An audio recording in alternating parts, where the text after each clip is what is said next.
Vou pôr para gravar aqui. Bom, seguinte. Essa aqui já é a quinta live que a gente está fazendo para falar de Páscoa, né? Então já foram mais de 8 horas aí, quase 10 horas aí falando de Páscoa. Ainda tem muita coisa ainda para a gente estudar.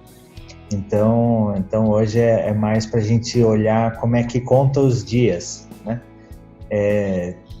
Tem uma série de textos que vai ensinar a gente a como é que conta os dias certinho na crucificação, mostrando que a crucificação realmente foi o cumprimento da festa da Páscoa, né? Na verdade, o cumprimento parcial, né? Parte do cumprimento da festa da Páscoa, que tem um pedaço ainda que vai se cumprir. Então a gente vai estudar um pouquinho hoje o porquê dos 5 dias, né? Então a gente vai ver lá em Êxodo, no capítulo 12, no versículo de 3 a 6, que vai falar justamente como que era para ser cumprido a festa da Páscoa, né? Que era para ser o cordeiro, ele tinha que ser pego no 10º dia do primeiro mês. As pessoas levavam o cordeiro de 1 ano para dentro de casa e as pessoas examinavam o cordeiro durante 5 dias, que era o dia 10, 11, 12, 13 e 14. Então no dia 14 à tarde, o cordeiro era imolado, né, para se cumprir a festa da Páscoa. E ele era imolado no crepúsculo da tarde, entre as 3 e as 6 horas da tarde, do dia 14.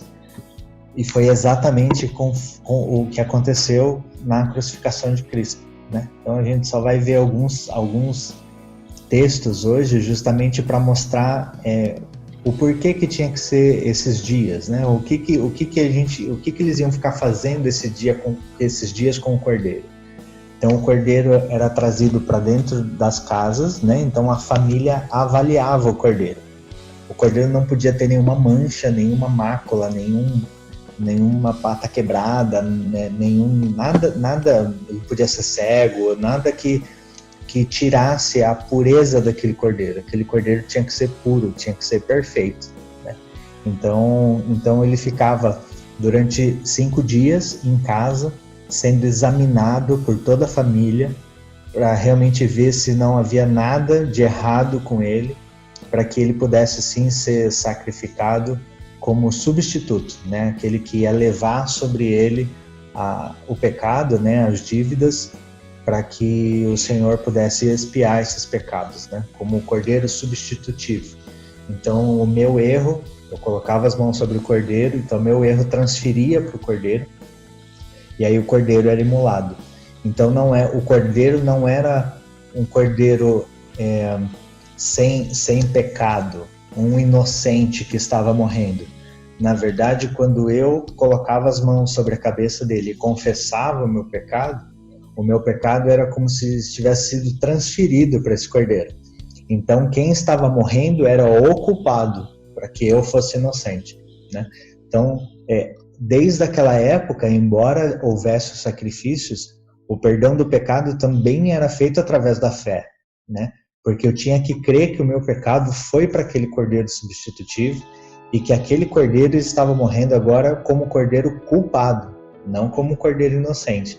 Porque se eu cresce que o cordeiro era inocente, eu ia voltar para minha casa com os mesmos pecados, né? Porque morreu inocente, não morreu culpado, né? Então, como eu sou culpado e eu transfiro o meu pecado para aquele cordeiro, então agora eu passo a ser inocente, o cordeiro ser culpado e ele vai ser morto no meu lugar. Beleza?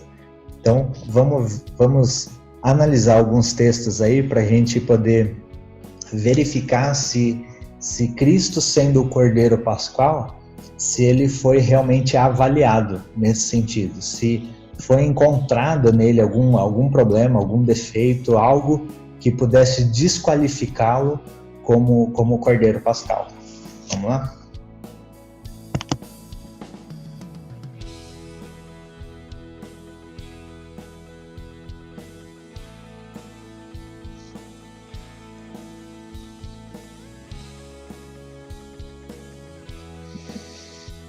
Então vamos lá. Ó,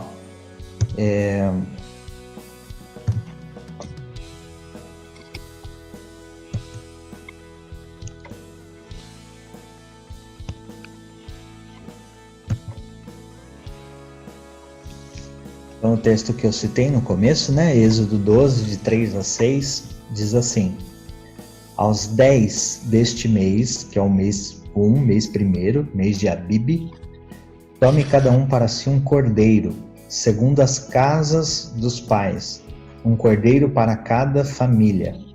O cordeiro ou cabrito será sem mácula, um macho de 1 ano, e guardareis até o 14º dia deste mês, e todo o ajuntamento da congregação de Israel o sacrificará à tarde. Então eu marquei algumas palavras em amarelo aí, justamente para a gente chamar a atenção, né? No dia 10 até o 14º dia, né? Até o dia 14. Então 10 é o primeiro dia, 11 o segundo, 12 o terceiro, 13 o quarto e o 14º dia o quinto. Beleza? Por que eles tinham que levar para suas casas, né? Na verdade, o cordeiro ele tinha que ser suficiente para cada família. Ele não podia faltar e nem podia sobrar, né? Então, se você tinha uma família muito pequena, que um cordeiro fosse muita coisa para aquela família, né? Por exemplo, aqui em casa sou eu, a Bia e a Letícia. Somos poucas pessoas para comer um cordeiro inteiro. Então, o que eu tinha que fazer? Chamar os vizinhos, né? Chamar aqueles que estavam perto da minha casa, para que eles viessem e a gente pudesse comer o cordeiro de forma que não sobrasse nada. E se sobrasse, tinha que ser queimado e não podia ficar para o dia seguinte. Em contrapartida, se fosse uma família muito grande, que tivesse muitas pessoas, então tinha que ser pego 2 cordeiros ou 3 cordeiros, para que todos pudessem comer e não faltasse para ninguém. E aquele sangue daqueles cordeiros tinha que ser passado no umbral da porta, né? Então, esse slide é mais para a gente lembrar. Só estou relembrando aqui alguns detalhes, né? Mas o importante aqui é a gente marcar do dia 10 ao dia 14. Aqui eu fiz um slide simples, né? Só para a gente mais ou menos ter uma linha do tempo. Então, no primeiro dia do primeiro mês, né? Era festejada a festa da Lua Nova. Nós não vamos falar dessa festa hoje, mas só para a gente entender, né, a Lua, se a gente voltar lá em Gênesis capítulo 2, capítulo 3, a gente vai ver que a Lua ela foi criada justamente para contar os tempos, né? A Lua e o Sol, eles são para governar os tempos e as estações, né? Que são os tempos determinados, os moedes de Deus, né? Então a gente vai ver que a Lua Nova, todo dia primeiro, todo início do mês, ele se dava justamente com a Lua Nova, que era quando aparecia o primeiro risquinho da Lua. A Lua estava toda apagada, quando aparecia o primeiro risquinho aceso da Lua, aquela era a Lua Nova, aquele era o primeiro dia do mês, era contado assim. Naquele dia tinha uma festa específica, que a gente pode ver um outro dia o cumprimento dessa festa, como que ela era guardada, celebrada e o que ela representa. Mas só para a gente ter uma ideia, a Lua, ela representa as alianças de Deus, né? Então, começava a contar o tempo com a Lua Nova. Quando dava o dia 10, era o dia que a gente tinha que pegar o cordeiro de 1 ano e trazer para casa. Por que de 1 ano? Justamente porque era o tempo determinado que se cumpria as festas, né? Então, a festa da Páscoa era cumprida uma vez por ano. Então, eu cumpria a festa e imediatamente eu já tinha que começar a criar um novo cordeiro para a festa seguinte. Ou seja, embora ela fosse de 1 ano, esse cuidado com o cordeiro eu tinha que ter todos os dias, né? Então, quando terminava um ciclo, já iniciava outro. Então, esse cuidado com o sacrifício, esse cuidado com o cordeiro que seria morto no meu lugar, ele tinha que ser o tempo todo. E aí o 14º dia era o dia que ele ia ser sacrificado. Se a gente olhar o período da Lua, a Lua é em torno de 29 dias, né, o ciclo da Lua, né, de uma Lua nova a outra Lua nova. Então o 14º dia marcava exatamente o dia da Lua cheia, né? Então era a plenitude do tempo, vamos dizer assim, né? Era o tempo em que realmente estava completo todas as coisas, estava na plenitude do tempo. Aquele era o tempo que a aliança ela já estava completa, já estava cheia, né? E aí o Messias ele viria a ser sacrificado em nosso lugar. Dúvidas até aqui? Por enquanto não. Beleza, vamos lá.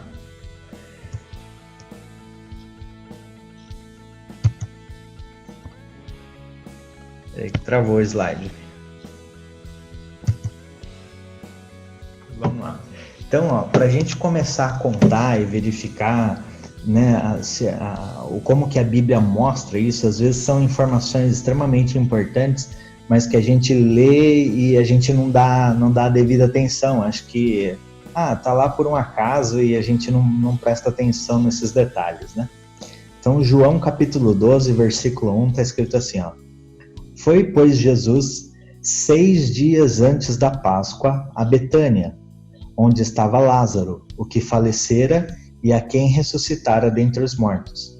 Então, o que João está narrando aqui? Que Jesus ele já vinha descendo lá da Galileia, ele já estava indo em direção a Jerusalém, porque ele já tinha dito, chegou o tempo e é necessário que eu vá para Jerusalém. Então, aqui João já está mostrando, 6 dias antes da Páscoa. Então, que dia era esse? Se a Páscoa era dia 14, então um dia antes era dia 13, 2 antes dia 12, 3 antes dia 11, 4 antes dia 10, 5 antes dia 9, 6 antes dia 8. Beleza? Então, Jesus estava em Betânia no dia 8 do primeiro mês. João 12, versículo 12, continua, aí ele fala assim, no dia seguinte, ouvindo uma grande multidão que viera à festa, que festa é essa? Era justamente a preparação para a festa da Páscoa. Então, todo Israel, do norte, leste, oeste, eles tinham que vir para o sul, que era Judá, onde estava o templo, né? Justamente para comemorar as festas, né? Deus fala assim que as festas deveriam ser celebradas no lugar onde ele escolhera para ser o seu santuário, né? Para ser a sua morada. Então, naquele momento, naquele tempo, o templo era em Judá, né? Era em Jerusalém, né? Então todo Israel descia para Jerusalém, né? Então, por isso que, ouvindo uma grande multidão que viera para a festa, então Israel inteira, né, estava vindo para Jerusalém. Então, a gente viu que 6 dias antes da Páscoa, Jesus estava em Betânia. No dia seguinte, ou seja, 5 dias antes da Páscoa, Jesus já encontrou a multidão aí para entrar em Jerusalém. Então, o que a gente está vendo aqui? Justamente esse dia, né? O dia que o povo tinha que pegar o cordeiro e trazer o cordeiro para dentro de casa para poder avaliar o cordeiro e ver se não tinha nenhuma mácula. Foi exatamente por isso que Jesus falou assim, eu preciso ir para Jerusalém. E eu preciso chegar 5 dias antes da Páscoa em Jerusalém, né? Então, olha os textos aqui mostrando exatamente no dia 10, ele chegando em casa, né? Chegando aonde ele ia ser avaliado. Então, nesses slides, nos próximos slides aqui, a gente vai olhar quem avaliou e como avaliou Jesus, né? Mesmo sem ter noção disso, né? Mesmo sem ter claro o que estava acontecendo, né? Mas mostra o cumprimento da festa, né? Deus no controle, Jesus sabendo exatamente o que ele estava fazendo, né? Então não é nada por um acaso lá. Então nós vamos olhar agora alguns detalhes de todos os ângulos, né? Toda a família avaliando realmente o cordeiro para ver se ele tinha alguma mácula e se ele podia ser o cordeiro substitutivo, né? Então, o primeiro que a gente vai olhar agora é o Deus Pai, né? Como é que Deus enxergou isso, né? Deus, ele foi o único que aprovou o cordeiro, conscientemente, né? Todos os outros também aprovaram, mas a gente vai ver que foi inconsciente. Mas Deus foi de uma forma consciente, né? Então, o que ele falou? João 12, 28, né, a continuação do texto que a gente estava lendo, falou assim: Pai, glorifica o teu nome. Então veio uma voz do céu que dizia: já o tenho glorificado, e outra vez o glorificarei. Então o Pai mostrando aí, né, o Filho sendo glorificado e cumprindo exatamente a vontade do Pai. Então ele sendo aí autorizado, né, ou aprovado como cordeiro sem mácula, né, aquele cordeiro que iria ser glorificado no seu sacrifício. Então Deus foi o primeiro que avaliou dando a aprovação dele. A gente vai ver a figura do sumo sacerdote, né? Então o sumo sacerdote na verdade, assim, só para a gente poder entender e relembrar, somente um sumo sacerdote de cada vez ele era empossado, não sei se pode se dizer assim, né?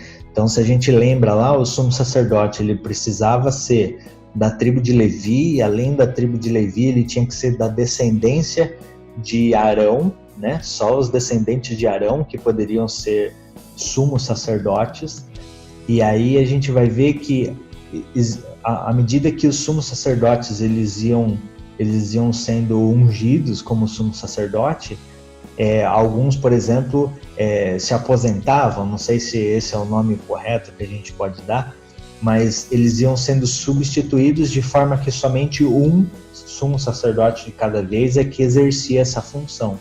Então, o sumo sacerdote era justamente aquele que, diante de Deus, ele representava o homem, e diante dos homens, ele representava Deus, né? Então, é somente um, né, de cada vez.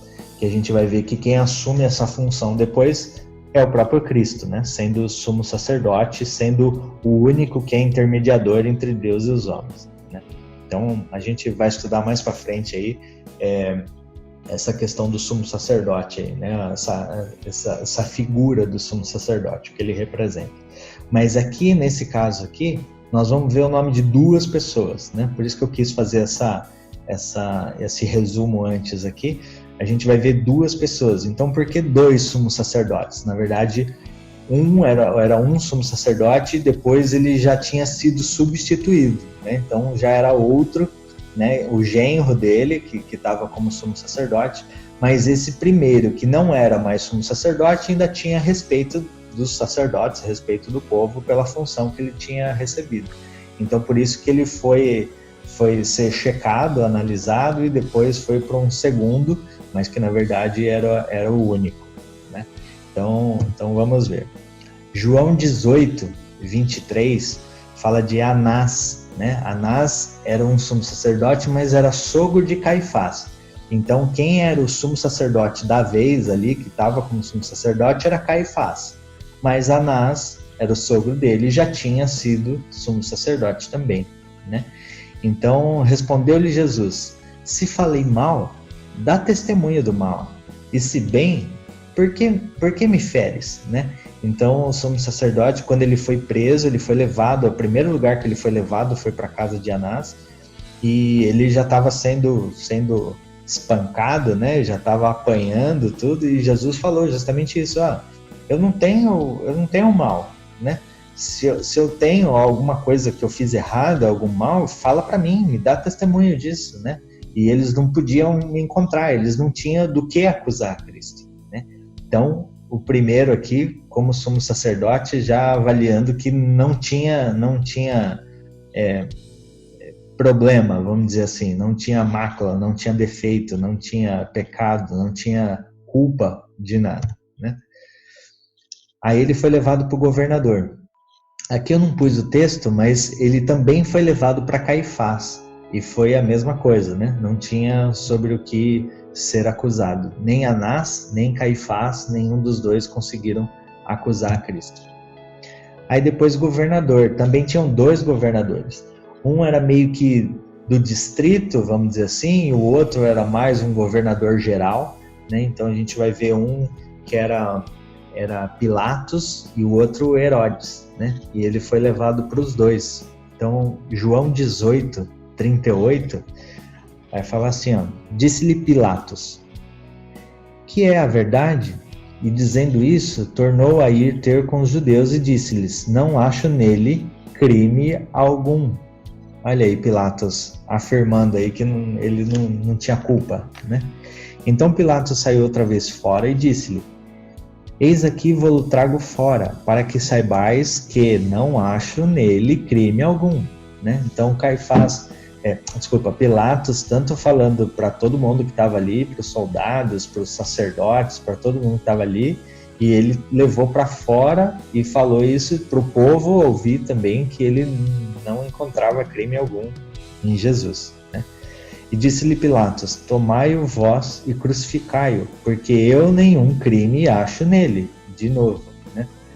Então Pilatos, vendo que nada aproveitava, antes o tumulto crescia, tomando água, lavou as mãos diante da multidão, dizendo, estou inocente do sangue deste justo.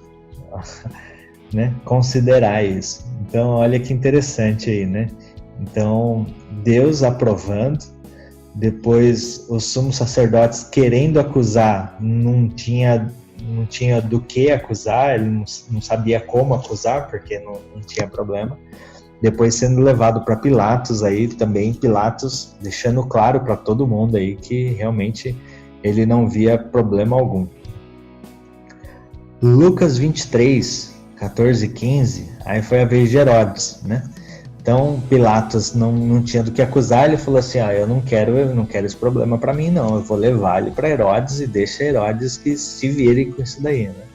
Então disse-lhe, haveis-me apresentado este homem como pervertedor do povo, e eis que, examinando-o na vossa presença, nenhuma culpa de que o acusais acho nesse homem, nem mesmo Herodes, porque a ele vos remeti, e eis que não tem feito coisa alguma digna de morte. Então, Herodes também avaliando aí, e falou, não acho culpa alguma, ele não tem problema nenhum, ele não tem erro, ele não tem mácula, né? Então, mesmo sem saber que eles estavam avaliando o cordeiro, eles estavam avaliando e não estavam achando pecado algum, não estava achando problema nenhum que o desqualificasse como o verdadeiro cordeiro, né, pascual. Beleza? Alguma dúvida até aqui, não?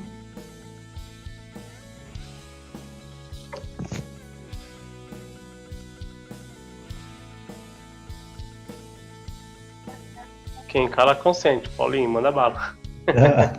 Então, beleza. Vamos lá.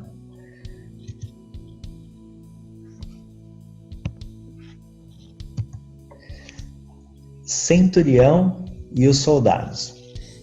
Bom, o centurião era o chefe dos soldados, né? O líder dos soldados, né? E aí os soldados é aqueles que estavam obedecendo as ordens, tanto dos governadores, né, de Pilatos, de Herodes, quanto dos próprios sumos sacerdotes, né, do Sinédrio, né? O Sinédrio era um lugar onde tinha a liderança, vamos dizer assim, né, porque todo o povo judeu ali, deixa eu dar um passo para trás para a gente poder entender. Aquele momento estava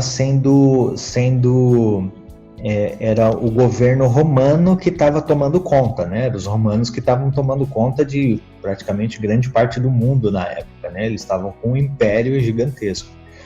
Então Roma, ele enviava alguns líderes, como se fossem alguns representantes, né? Os embaixadores, vamos dizer assim, não sei se é assim que a gente pode transportar para o dia de hoje, né?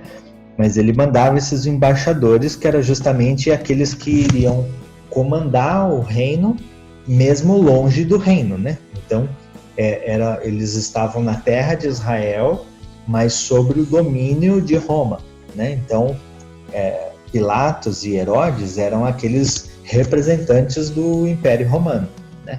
Só que eles tinham soldados, né? E esses soldados, eles tinham líderes. Então, o centurião era o líder, vamos dizer assim, os chefes, aqueles que tinham graduação, né? Posto de comando dentro do exército, né? E o exército era composto dos soldados.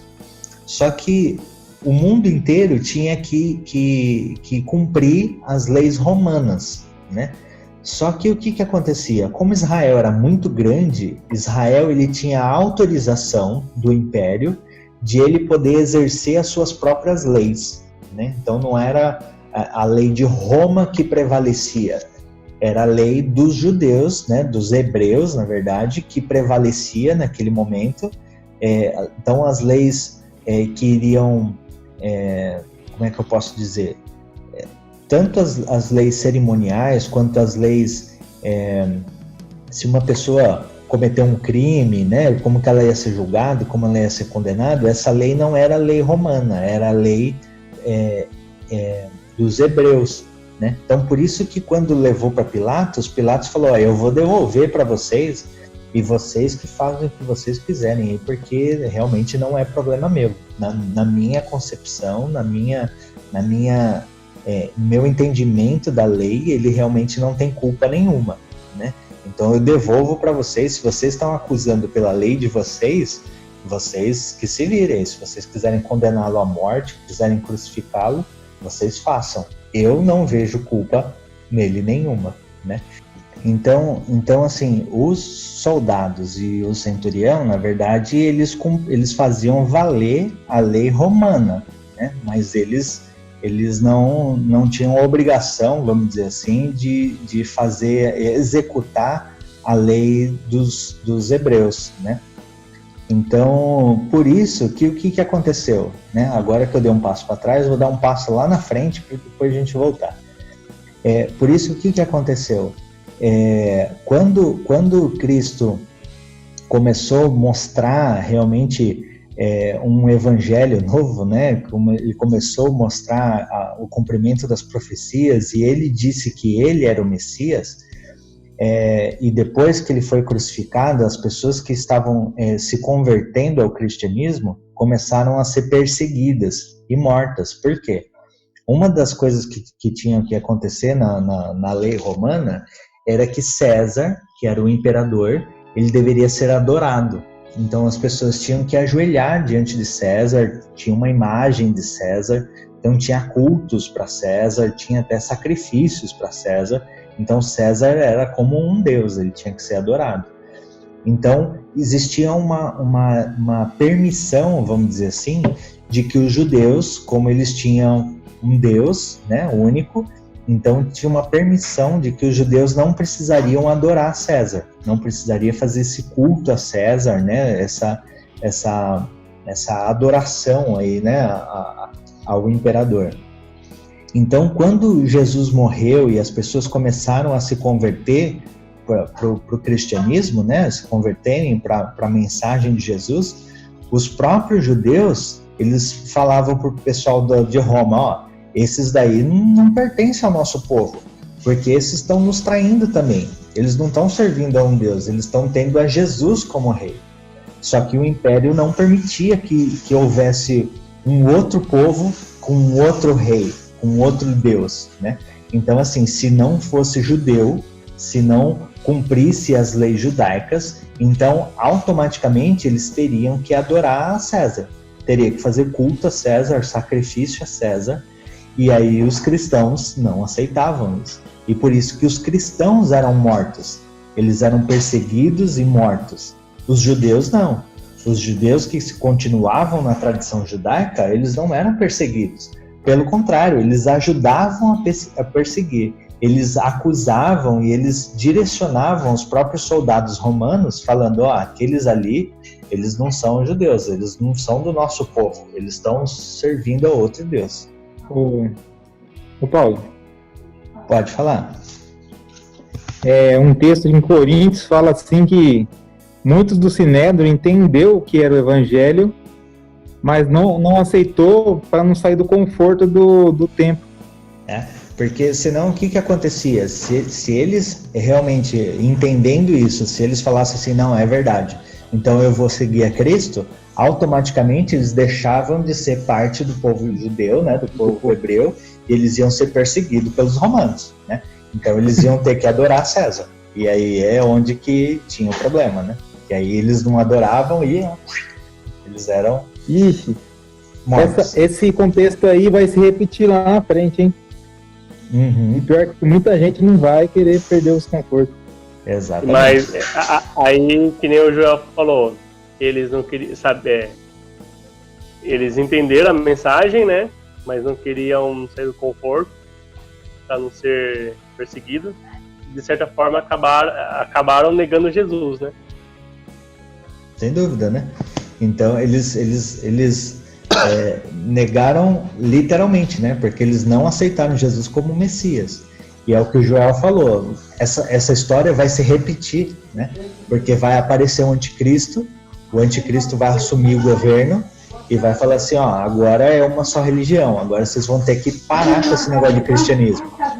E as testemunhas que falam assim, não, a gente é cristão e a gente não vai adorar outro Deus, a gente não vai se curvar diante do anticristo, eles vão, ó, ser mortos. Por isso que Apocalipse fala que metade das testemunhas vão ser mortas, né? Das duas testemunhas, da casa de Judá e da casa de Israel, né? Que a gente pode estudar mais para frente aí, metade, que é a casa de Judá, vai ser morta. E outro detalhe importante também é que nessa época aí, mesmo nesse contexto aí de perseguição aí e tal, tipo, a igreja andava em unidade, né? Diferentemente de hoje, né? Porque assim, a perseguição era tão grande que eles não conseguiam fazer nada, né? Eles não conseguiam comprar, eles não conseguiam vender, porque as pessoas não compravam dele, né? Então as pessoas não vendiam para eles não tinham o que comer.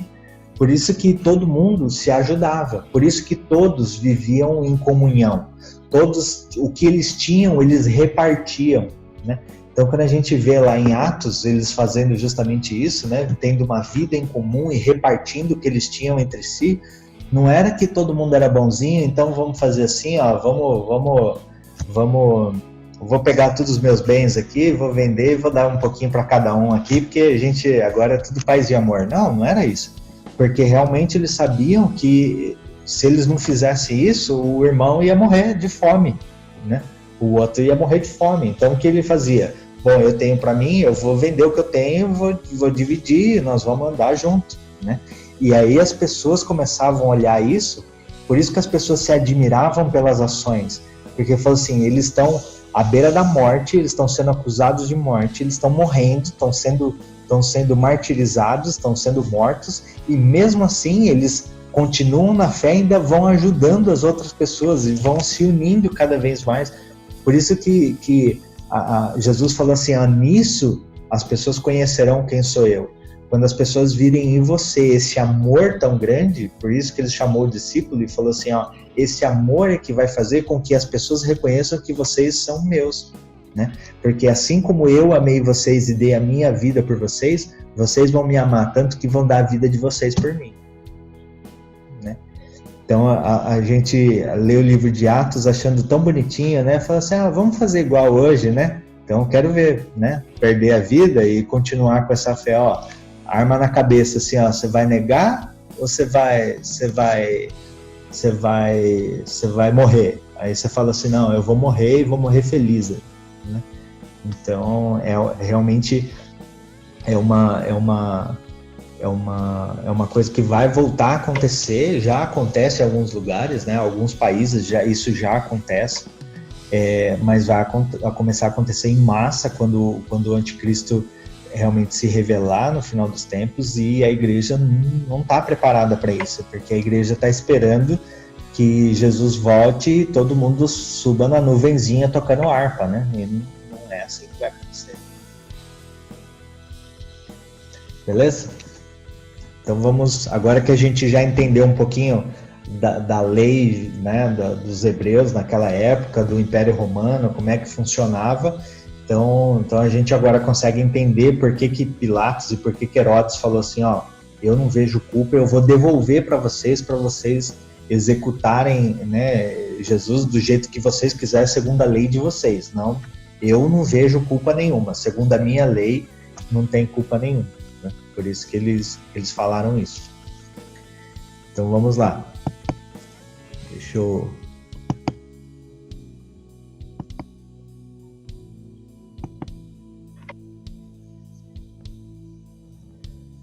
centurião e os soldados.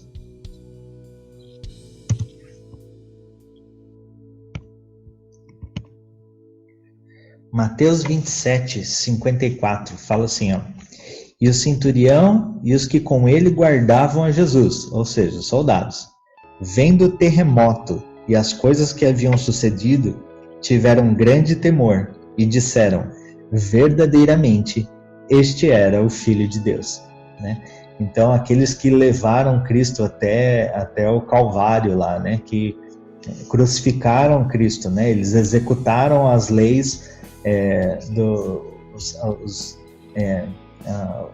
a condenação, vamos dizer assim, né, tanto do governador, quanto do sinédrio, quanto do sumo sacerdote, dos sacerdotes, né, dos anciãos, dos príncipes. Então todos eles condenaram a Jesus, e foi esse centurião e os soldados que executaram essa condenação, né, que levaram, pregaram Cristo, né, furaram o lado de Cristo. E quando eles viram o que começou a acontecer, quando Cristo morreu, que teve terremoto, né, houve trevas, né, o sol se apagou, houve trevas, tudo começou a tremer, os mortos começaram a se levantar, né, os cemitérios que tinham perto, as pessoas começaram a ressuscitar do cemitério. Quando eles começaram a ver todas essas coisas, aí eles tiveram um grande temor e disseram, verdadeiramente, esse era o Filho de Deus. Então, os soldados e o centurião aí também avaliando Cristo e mostrando que ele realmente era o Cordeiro perfeito. Né? Príncipe dos sacerdotes e os anciãos. Né? Quem eram esses caras? Né? Cada tribo ela tinha os seus príncipes, os seus líderes. Eram as pessoas mais velhas de cada família, de cada tribo. Esses eram os príncipes. Né? Eles tinham poder de liderança sobre o povo. Né? E os anciãos eram esses caras mais velhos, eram os caras que eles, pela idade, eles eram considerados os sábios, né? Aquelas pessoas que tinham mais sabedoria. Então eles eram sempre consultados quando tinha alguma coisa assim difícil ou, né, ou tinha que tomar uma decisão. Eles eram aqueles que votavam, né, e que tinham palavra nessa decisão aí, né? Então, príncipe dos sacerdotes e anciãos. Mateus 26, 59 e 60. Fala assim, ora, os príncipes dos sacerdotes e os anciãos e todo o conselho buscavam falso testemunho contra Jesus para poderem dar-lhe a morte, e não o achavam. Apesar de se apresentarem muitas testemunhas falsas, não o achavam. Mas por fim chegaram 2 testemunhas falsas. E a gente vai continuar lendo o texto aí. Foi quando Jesus falou, ó, eu sou o Filho de Deus. E aí o sumo sacerdote rasgou a veste, e isso já mostrava que ele não podia fazer isso, né? Quando ele rasgava a veste, ele estava quebrando aquela aliança. Então ele estava deixando de ser um sumo sacerdote, deixando de ser o intermediador entre Deus e os homens naquele momento. E foi exatamente no momento que Jesus confessou, falou assim, ó, eu sou o Messias, né? Então foi quando houve essa troca. O sumo sacerdote terreno passou a sua função sacerdotal, né, espiritualmente falando, para Jesus Cristo, né? Então, mostrando aqui, mesmo eles convocando testemunhas falsas, combinando com as pessoas para acusar a Cristo, mesmo assim, eles não conseguiam, porque os caras falavam as coisas, mas era tão óbvio que aquilo não era de Jesus, que eles não conseguiam, nem com as testemunhas falsas, eles não conseguiam acusar Cristo, porque não tinha como, era evidente que aquilo que eles estavam falando era mentira, né, era falso. Então eles, mesmo com testemunhas falsas, eles não conseguiam acusar Cristo, e não conseguiram, né? Eles só acusaram a Cristo quando Cristo mesmo falou, eu sou o Filho de Deus. E aí foi quando o sumo sacerdote falou, blasfêmia, né? E aí vocês já conhecem a história. O povo, né? Então vamos ver como é que o povo avaliou. Mateus 21, 9 e 10, a gente estava vendo agora há pouco, né, quando Jesus estava vindo da Galileia, né, justamente para chegar a Jerusalém, que ele viu a multidão, justamente essa multidão aqui, E a multidão que ia adiante e a que seguia clamava, dizendo: Hosana ao filho de Davi. Né? Essa expressão Hosana ao filho de Davi, na verdade, ela remete a uma profecia que fala que o Messias seria o filho de Davi. Então, quando eles estão clamando Hosana ao filho de Davi, eles estão reconhecendo que aquela profecia estava sendo cumprida, que Jesus realmente era o Messias, né? E aí ele fala assim, eles cantavam, né? Bendito que vem em nome do Senhor, Hosana nas alturas. O que essa multidão estava cantando? A gente vai ver que lá em Salmos 118, 25 e 26, é exatamente esse salmo que eles estavam cantando, né? Então, o salmo que estava profetizando a vinda de um Messias, né? Eles estavam cantando aqui para Jesus, reconhecendo Jesus como Messias, como filho de Davi, né? E entrando ele em Jerusalém, toda a cidade se alvoroçou, dizendo: quem é este? E a multidão dizia: este é Jesus, o profeta de Nazaré da Galileia. Também tem uma profecia que fala do profeta que viria da Galileia, né? Ele veria como Messias. Então, a multidão estava cantando, ó, o Messias chegou, o Messias é Jesus, né? Ele é o filho de Davi. Ele é o que a Escritura prometeu, é ele. Né? Com todo o povo cantando. Mateus 21:15 fala, e os meninos, né? Tinha muitas crianças lá, né? E os meninos clamando no templo, Hosana ao filho de Davi, de novo aí, né? As próprias crianças cantando. Por quê? Porque os meninos, eles eram educados até os 12 anos pelas mães. E até os 12 anos eles não podiam tocar a Torá, que eram as escrituras. Então eles eram ensinados pela mãe, e aos 12 anos existia uma grande festa, onde o menino deixava de ser menino e começava a ser adulto, que é o que eles chamavam de idade da razão, onde o menino tinha consciência daquilo que ele estava fazendo. A gente pode voltar na história e vai ver que exatamente Jesus, com 12 anos, que era essa data, ele estava no templo e ele estava ensinando.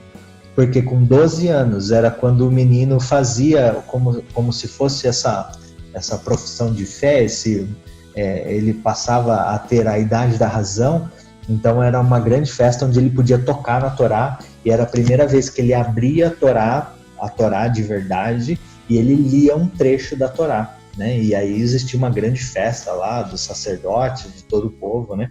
Então esses meninos que estavam estudando a Torá, né? Eles estavam clamando no templo e gritando Hosana ao filho de Davi. Então eles reconheceram que todas as profecias de Isaías, de Salmos, todas as profecias, né, que mostravam a vinda do Messias, eles estavam reconhecendo que Jesus era esse Messias. O ladrão na cruz, né? Então a gente lembra da história lá. Então havia um ladrão de cada lado, e um ladrão ele começou a dizer, né, se você é o Deus, o Messias, aí desce daí, né? Desce daí, livra a gente, né? Tira a gente daqui também, né? E aí um dos ladrões respondeu, Lucas 23:41.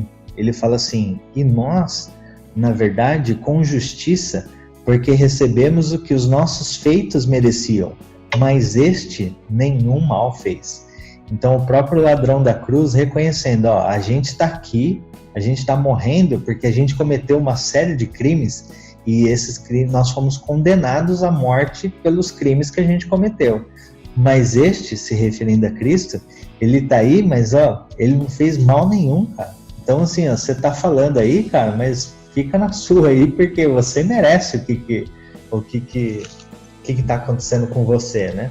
Mas ele não merece, ele não tem mal algum, né? Então até o ladrão da cruz, examinando a Cristo e vendo que ele não tinha nenhum pecado, nenhum problema aí. 1 Pedro 1,18 fala assim: sabendo que não foi com coisas corruptíveis, como prata ou ouro, que foste resgatados da vossa vã maneira de viver, porque por tradição recebeste dos vossos pais, mas com o precioso sangue de Cristo, como de um cordeiro imaculado e incontaminado. Então, o que Pedro está falando aqui?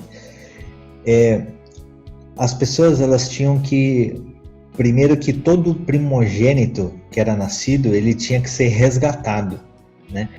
Lá atrás, em Êxodo, quando a gente vê a aliança que Deus fez com os israelitas, ele justamente fez aquela troca, lembra? Porque o povo pecou e era para ser uma nação de sacerdotes, virou uma tribo sacerdotal, que foi a tribo de Levi, e a partir daí, então, todos tinham que ser resgatados. Então, todo animal, o primogênito, ele era sacrificado. Se fosse um animal impuro, por exemplo, um cavalo, um camelo, ele tinha que ser desnucado, né? Ele tinha que ter o pescoço quebrado. Só que se você não quisesse que ele tivesse o pescoço quebrado, você tinha que pagar um resgate com ouro e prata, né? Só que todo primogênito, filho, né, criança que nascia, humano, né, não animal, mas um ser humano, primogênito, ele não podia ser sacrificado. Então, ele deveria ser resgatado. Então, tinha um preço a ser pago por ele, né? E depois, esse preço, todos os anos, ele precisava ser pago, esse preço também, como resgate. E é justamente isso que ele está falando aqui. Sabendo que não foi com coisas corruptíveis, como prata ou ouro, que foste resgatado da vossa vã maneira de viver. E por tradição recebeste os vossos pais. Ou seja, sempre foi feito assim. Mas aqui, nesse caso, não é feito assim. Mas com precioso sangue de Cristo. Então não foi com ouro e prata, mas foi com sangue que você foi resgatado, como um cordeiro imaculado e incontaminado, né? Então, o sacrifício que foi feito não foi um sacrifício qualquer, né? Foi o sacrifício perfeito. Hebreus 7, 26 e 27, fala assim: e de um sumo sacerdote como este que precisávamos, santo, inculpável, puro, separado dos pecadores, exaltado acima dos céus. A exaltação aqui, aquela que Deus tinha prometido, né? Eu glorifiquei e eu glorificarei, né? Ao contrário dos outros sumos sacerdotes, ele não tem necessidade de oferecer sacrifícios dia após dia, primeiro pelos seus próprios pecados e depois pelos pecados do povo. Ele fez isso de uma vez por todas, quando a si mesmo se ofereceu. Portanto, era necessário que as cópias das coisas que estão nos céus fossem purificadas como esses sacrifícios, mas as próprias coisas celestiais com sacrifícios superiores. Pois Cristo não entrou em santuário feito por homens, uma simples representação do verdadeiro. Ele entrou no próprio céu, para agora se apresentar diante de Deus em vosso favor. Não, porém, para oferecer repetidas vezes a semelhança do sumo sacerdote, que entra no Santo dos Santos todos os anos com sangue alheio. Então, o que ele está falando aqui? Primeiro, né, que o sumo sacerdote, quando ele entrava para oferecer o sacrifício, primeiro ele tinha que oferecer um sacrifício por ele, porque ele era pecador, né? Então ele tinha que se purificar, para depois ele oferecer um sacrifício para o povo se purificar. Só que tanto o sumo sacerdote quanto o povo era pecador, então, ou seja, eles ofereciam, mas eles, ano após ano, eles tinham que continuar oferecendo, porque isso, na verdade, era o quê? Era uma sombra do que viria. Essas coisas, na verdade, elas estavam apontando para o sacrifício verdadeiro de Cristo, né? Então, aquele valor do sacrifício, Deus, várias vezes, ele falou assim: eu nunca me agradei de sacrifício, eu nunca quis sangue para mim, né? Eu não me alegro com isso, né? Mas por que ele pediu? Porque isso era uma forma de mostrar para o homem entender o tamanho desse sacrifício, que seria o sacrifício de Cristo, e que ano após ano eles iam se repetindo para que isso ficasse na cabeça do povo, para que quando eles vissem o cumprimento real disso, eles pudessem olhar e falar assim: ó, verdadeiramente, olha aí o Cordeiro de Deus. Assim como João olhou e falou assim: ó, eis o Cordeiro de Deus aí que tira o pecado do mundo, né? Era para todo o povo ter essa revelação, era para todo o povo entender, e eles não entenderam. Principalmente o sumo sacerdote, o sacerdote, que eram aqueles que estavam dia a dia fazendo isso, né? Fazendo esses sinais e mostrando isso. Quando eles viram o verdadeiro, eles não conseguiram compreender. eles não conseguiram entender, né? Então era isso que ele estava falando aqui, né? Então Cristo ele fez de uma vez por todas. Por quê? Porque Cristo ele não precisava fazer um sacrifício para perdão dos pecados dele, porque ele não tinha pecado. Então ele era tão perfeito, tão puro, que quando ele se sacrificou, quando ele se entregou para Deus, foi de uma vez só. E isso foi suficiente para apagar todos os pecados, né? Por isso que ele fala aqui, ó, era necessário que as cópias das coisas que estão nos céus fossem purificadas. Por quê? Quando ele deu a visão para Moisés, justamente para erguer o tabernáculo e fazer tudo que tinha lá dentro do tabernáculo, o candelabro, a mesa dos pães, o altar do incenso, a arca da aliança, o que tinha dentro da arca, tudo isso é o quê? Tudo isso é cópia das coisas que estão nos céus. Deus mostrou isso para Moisés e falou assim, ó, dá uma olhada e faça exatamente igual você viu aqui em cima. Ou seja, o Senhor arrebatou Moisés até o Santíssimo, no céu, onde está o verdadeiro santuário, né? Arrebatou Moisés em espírito até os céus, mostrou para ele tudo e falou assim, agora você vai fazer uma cópia lá na terra, né? Então as coisas que estavam aqui na terra são cópia das coisas que estão no céu. Então, como o céu a gente não pode ver, você quer entender o que tá lá no céu, então você tem que olhar para a cópia que tinha aqui na terra. Por isso que a gente precisa estudar o tabernáculo, por isso que a gente tem que estudar o templo e as coisas que tinham lá dentro, as festas e os cerimoniais que eram cumpridos lá dentro, porque aí a gente vai entender o quê? O céu, né?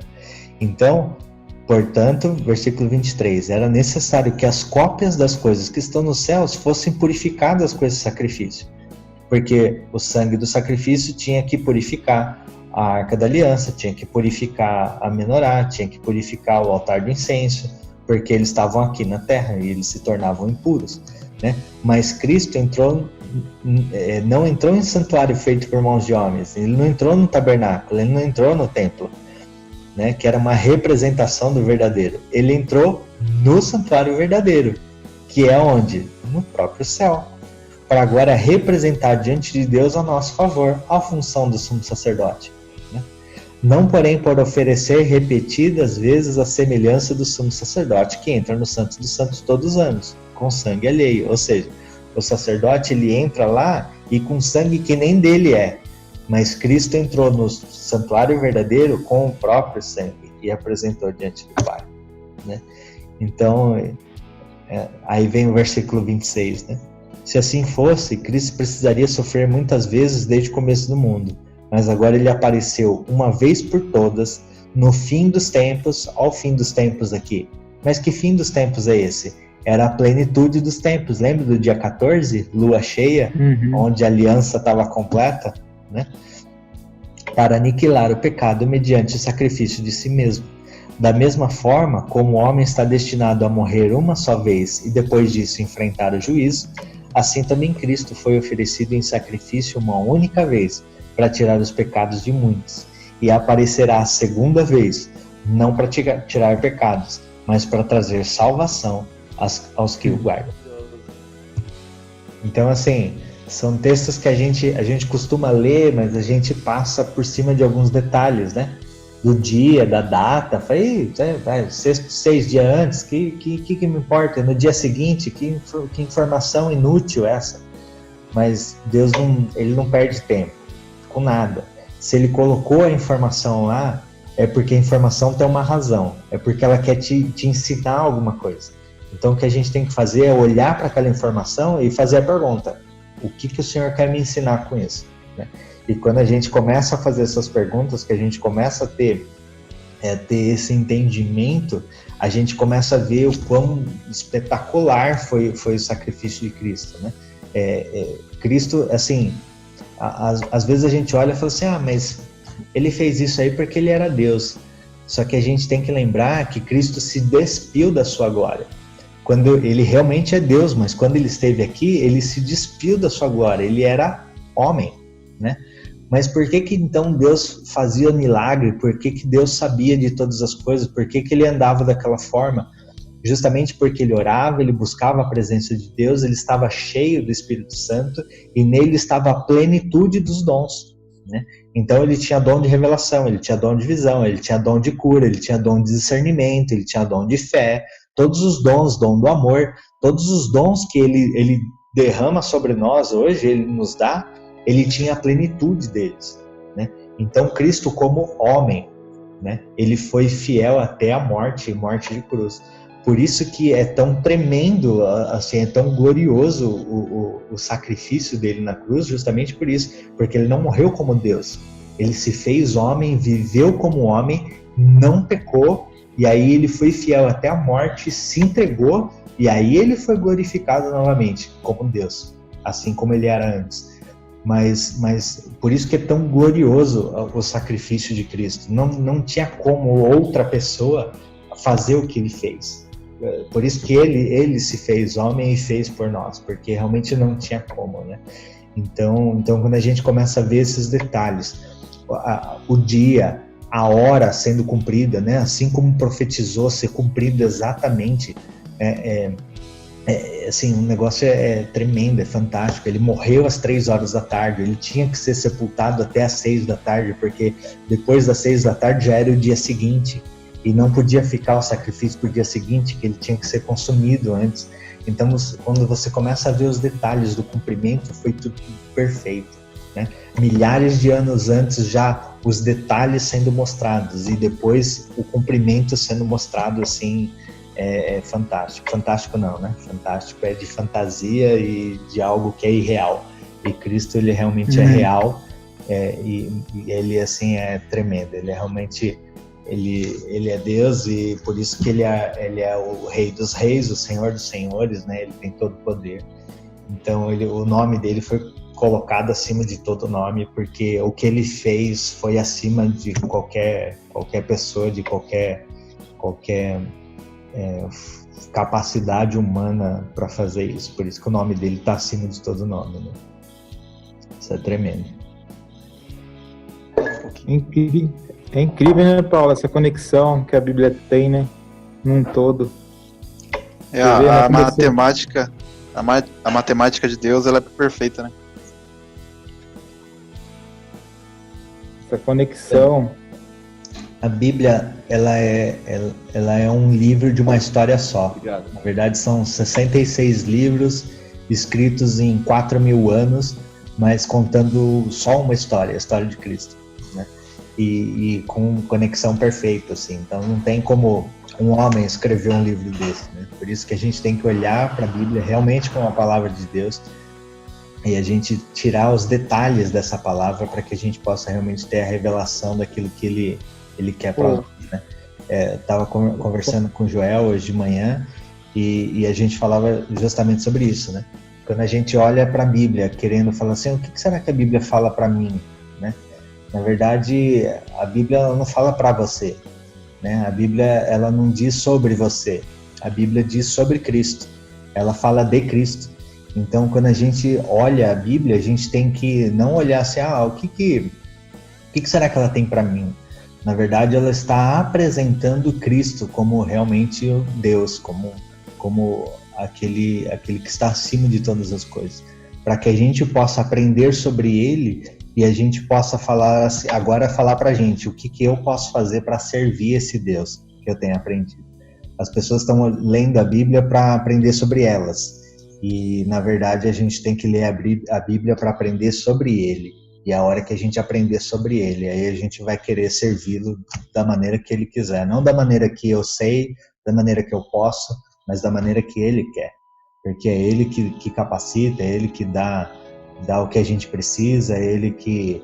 os recursos, né, o conhecimento, vem tudo dele. Quando eu quero fazer o que eu quero, aí Ele não aceita. E aí eu não consigo nada, eu me frustro. Mas quando... eu entendo quem Ele é, aí eu vou querer servi-lo da forma que Ele quer. E aí a forma que Ele quer, aí é Ele que está à frente. Sim. Cara, nós vivemos muito confortável aqui, velho. Os países muçulmanos, eles realmente são complicados. Confortável por enquanto, né? A religião que mais cresce hoje no mundo é o islamismo. Então assim, os muçulmanos... Oi? A Bia falando aqui que eles têm um monte de filho. Mas você vê, assim, mesmo fora dos países que eles já dominam, né? Então, os países asiáticos lá, mesmo fora disso, a maioria da África, muitos países da Europa hoje, eles estão sendo tomados pelo Islã, né? Pelos muçulmanos. E a influência da liderança já está muito grande, né? Então a gente vê hoje, na Bíblia, mostrando que realmente o anticristo vai vir dos muçulmanos, né? Ele vai vir do Islã. Então a gente está caminhando cada dia mais rápido aí pro final, né? Então a gente tem que estar sempre de antena em pé aí, né? De olho aberto aí para os acontecimentos aí, para a gente poder realmente tomar uma postura e poder realmente cumprir aquilo que Jesus fala lá em Apocalipse capítulo 2, né? Ser fiel até a morte, né? Eu sempre falo isso, que quando Jesus falou ser fiel até a morte, ele não estava falando assim, quando você ficar bem velhinho, né? Que você já tiver bem de idade, que você for morrer, né? Você tem que ser fiel até lá. Não, é a hora que você tiver com a espada aqui no pescoço, fala assim, e aí, você vai ser fiel ou você vai negar Cristo? Aí você fala assim, não, eu vou ser fiel e, né, e tomar a espadada, né? Então é sobre isso que ele está falando, ser fiel até a morte, né? Então, assim como ele foi fiel até a morte, né? Ele morreu, né? Assim como os apóstolos foram fiéis até a morte, né? Eles morreram, né? Assim como os primeiros cristãos foram fiéis até a morte, os últimos vão ter que ser também, né? Então, eu volto a dizer, a igreja não está preparada para isso, cara. A igreja está esperando subir na nuvenzinha e não vai ser assim, não. Então, a gente tem que começar a abrir os olhos e começar a orar e clamar e pedir para que o Senhor nos dê sabedoria, nos dê força, porque não vai ser fácil, não. Então, qual que é o tamanho dessa luta? Quando que vai acontecer? Não sei, né? Mas a gente tem que estar preparado, né? Então, estamos aí. Você falou sobre o anticristo, não sei se vocês vão concordar comigo, mas eu acho que ele tem um papel muito importante, né? Porque, na verdade, ele vai agremiar o joio, né? Quando a gente vê a própria Páscoa que a gente estava falando aqui, né? Os sumos sacerdotes, o sumo sacerdote, né? Ele foi essencial assim, né? Ele teve um papel chave aí na morte de Cristo. Muito embora Cristo falou assim, foi eles que me mataram, fui eu que dei a minha vida por vocês, né? Então, se Cristo quisesse, ele realmente, que nem o ladrão da cruz falou, se você é Messias, desce daí. Ele tinha poder para descer e matar todo mundo ali, né? Mas ele se entregou, né? Então, isso não pode tirar um mérito de Cristo, né? Muitas vezes eu vejo muitas religiões aí, muitas pessoas pregando, né?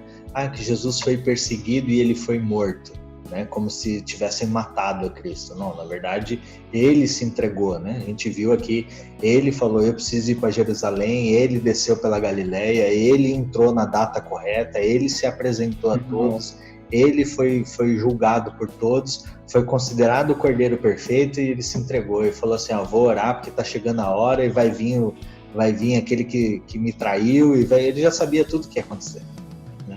E então foi ele que se entregou. Ele podia ter fugido, mas ele sabia que aquele era o momento, aquela era a data correta e ele cumpriu até a hora correta, né? Então da mesma forma no final, não que o anticristo ele vai ter poder sobre os homens, né? Mas ele não tem poder sobre Cristo, né? Então, assim, embora ele vai chegar e vai fazer um estrago aqui na Terra, mas todo o controle está na mão de Cristo, né? Todo o controle está na mão de Deus e isso não vai sair. Então, Deus vai permitir até um certo nível, né? A partir daí vem a ira de Deus, aí já sobe de nível, né? Porque fala quem resistirá ao dia da ira, né? Então já sobe de nível, e aí quando Cristo vem, aí ele não vem como cordeirinho, né? Aí que a gente tem que entender, aí ele veio como Rei dos Reis, e aí ele vem arrebentando tudo, né? Então a Bíblia fala que o sangue vai chegar até a altura do freio dos cavalos, né? Então, imagina, a altura do freio, né, do cavalo é aquela altura que vai chegar o sangue. Ele vai vir matando todo mundo. Então ele não vem com né, aquela imagem que a gente vê nas novelas aí, né? Aquele menininho, coitadinho, simplesinho, né? Com aquele lencinho na cabeça. Não é assim não, cara. Vai vir como Rei dos Reis, a espada saindo da boca com o olho como chama de fogo. É lógico que tudo isso é figurado, tem um porquê, né? Dessa espada na boca, o olho como chama de fogo. Mas isso mostra também o poder que ele vai vir, e não vai vir de brincadeira, não. Ele vai vir para dar a sentença, e a sentença de morte, tanto morte física quanto morte espiritual. Então por isso que a Bíblia fala assim, ai daquele dia. Quando a Bíblia fala ai, cara, ai, que vai ser bravo. Ai mesmo. E o anticristo fará até efeitos milagrosos, que as pessoas vão olhar, vão falar, nossa, vão ficar impressionados, né? A Bíblia fala que Satanás vai dar toda a autoridade dele, a autoridade de Satanás para o anticristo, né? Para que ele faça prodígios, né? E que ele possa enganar, se possível for, até os escolhidos, né? Por isso que a Bíblia fala assim, que o próprio Jesus fala assim, quando vocês ouvirem falar, Jesus está lá, não desçam para lá. Quando você não, Jesus está ali, não vai para lá, né? Porque realmente quem vai estar lá, vai ter alguém fazendo milagre lá? Vai, né? Só que esse é o anticristo, e a hora que você chegar lá, você vai ser morto, né? Então é isso que a gente tem que tomar cuidado. Muita coisa, né? O que a gente tem que começar a fazer é construir na nossa mente uma sequência lógica do que vai acontecer e confrontar os textos, né? A Bíblia, ela não é uma Bíblia de confusão. Então, se um texto não bateu com o outro, não é porque a Bíblia está errada, é porque eu ainda não entendi o certo, né? Assim, então, quando você começa a ver, você vê uma maneira de pensar, uma lógica, né, montada, mas você vê que tem textos que começam a não bater com isso, você fala assim, né? Então, o que está acontecendo, né? Então, acho que é raro acho que a Bíblia errou, né? Na verdade, a Bíblia não erra, quem erra é a gente, né? Então, se a gente entendeu de uma forma, construiu a maneira de pensar de uma forma, e tem versículo que não está batendo, é porque a gente construiu errado, né? Então, a Bíblia não erra. Então, só tomar cuidado, ouça sim, né? Mas ouça com essa visão, né?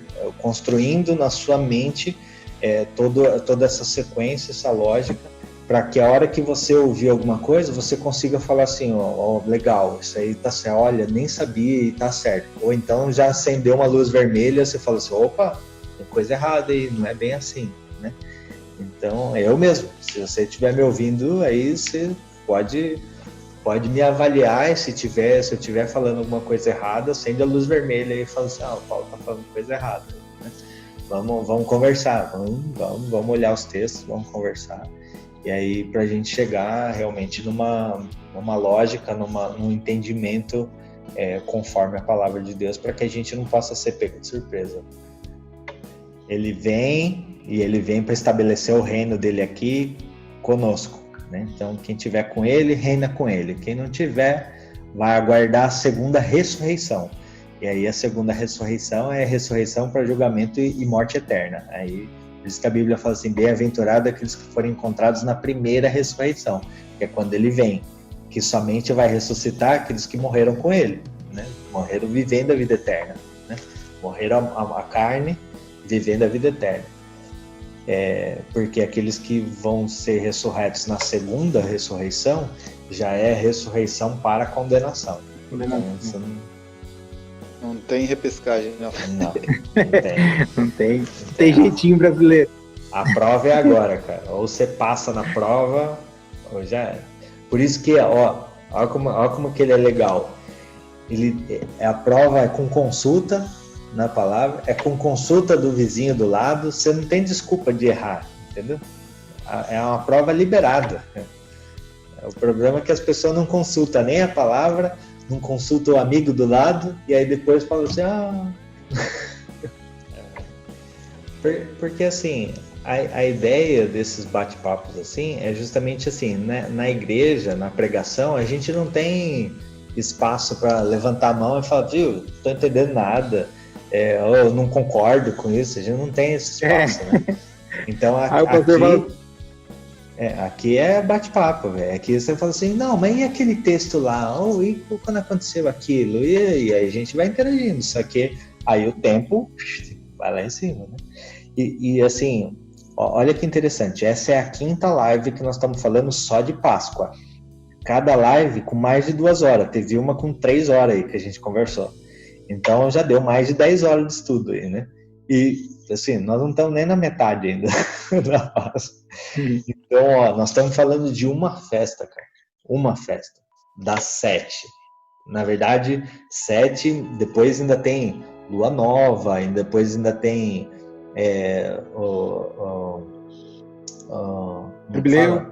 Jubileu, ainda tem outras festas que a gente vai ter que estudar, né, para a gente poder compreender.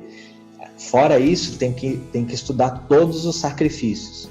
Fora todos os sacrifícios, tem que estudar o tabernáculo, com todos os utensílios do tabernáculo. Cada coisa do tabernáculo, até as colunas de fora, até as cordas, tem ensinamento. Tudo aponta a Cristo.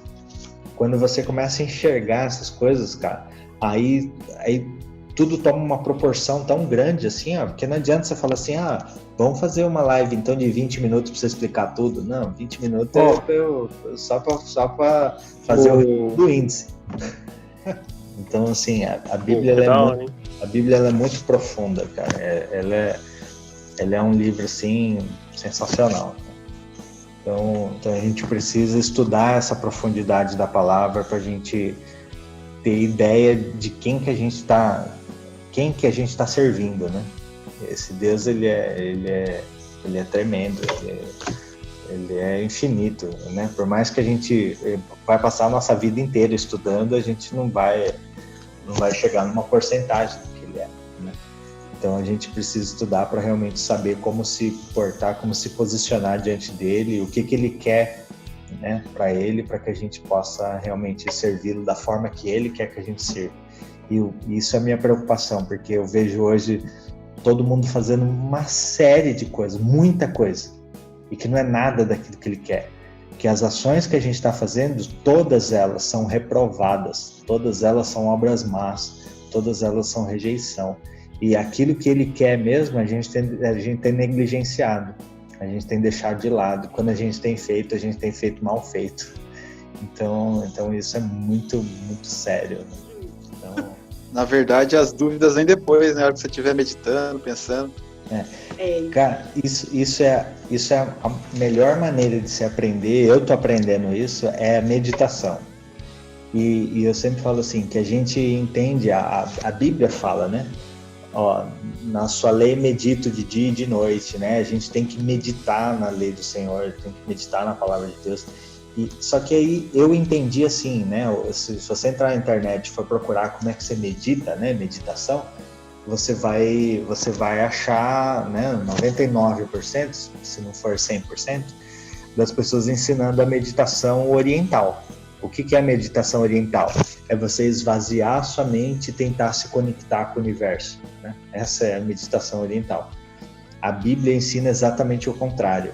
Você tem que se encher a mente da palavra de Deus para você se conectar com Deus. Essa é a meditação, né? Então, a meditação oriental, na verdade, ela vem justamente como oposto, né? Para você se afastar de Deus, né? Então, assim, pegar um texto como esse, né? Pegar um estudo como esse e ficar pensando, né? Ficar pensando, e a hora que você começa a pensar, é que o Isaías falou, que vai surgir a dúvida, e aí você tem como tirar a dúvida.